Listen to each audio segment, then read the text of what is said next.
nakapasok na siya sa loob.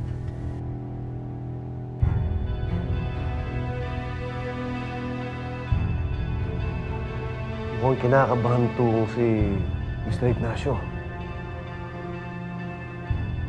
Hindi natin masisisi, sir. Delikado yung gagawin niya. Pwede siyang mamatay.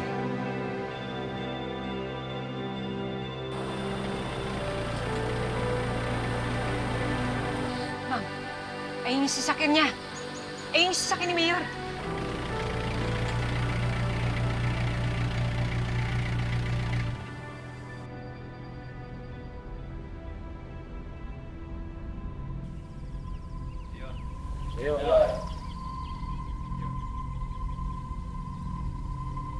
Mr. Ignacio, siguro naman alam mo na hindi ako pupunta dito if it weren't of utmost importance.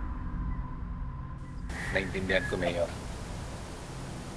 Kaya nga ako nagpapasalamat dahil sinadya niyo ako dito. Diretso yun na kita. Sino kong nagbabalak kumanta sa mga polis? Si Mr. and Mrs. Perfecto, Mayor. Sila. Talaga? Asa na yung dalawang yun? Mayor, nasa Switzerland sila. Inaasikaso lang yung negosyo mo.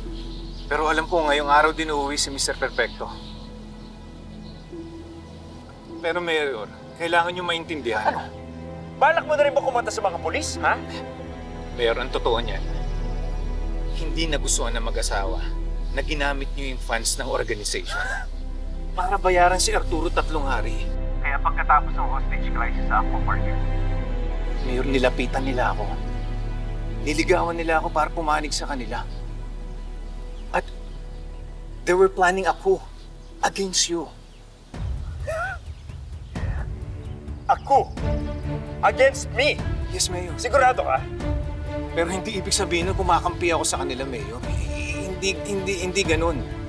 Kaya nga ako nakikipag-usap sa iyo ngayon eh. Ang kapal mo talaga ng dalawang yan. Sa tingin niyo ba, magkakaroon kayo ng pangalan at kapangyarihan if it weren't for me? You guys work for me! I built this empire out of nothing!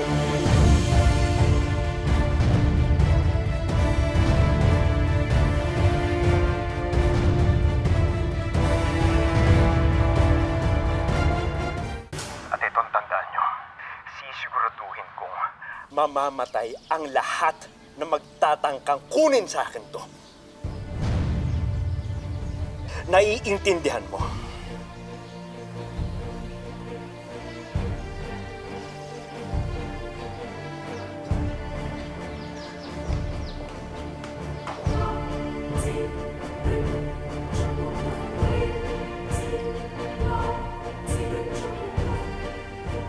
Yun.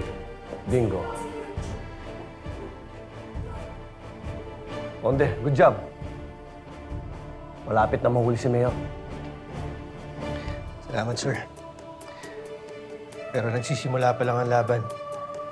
Kailangan natin kumilos agad. Tagumpay yung operation natin. Mabibigyan na rin ng hustisya lahat ng mga nabiktima ni Mayor. In fairness sa operation niya, Bobby. Congrats. Salamat, ma'am.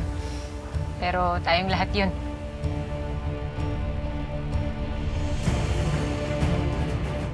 Oo, Konde.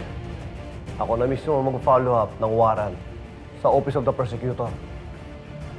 With this recording, sigurado kong mapapabilis ang pag-aproba nila. Siguraduhin mo lang na nakahanda na lahat para sa pag-aresto kay Mayor once lumabas ang warrant. Yes, sir. Konde, malapit nang matapos ang kasamaan ni Mayor dito sa Calabari.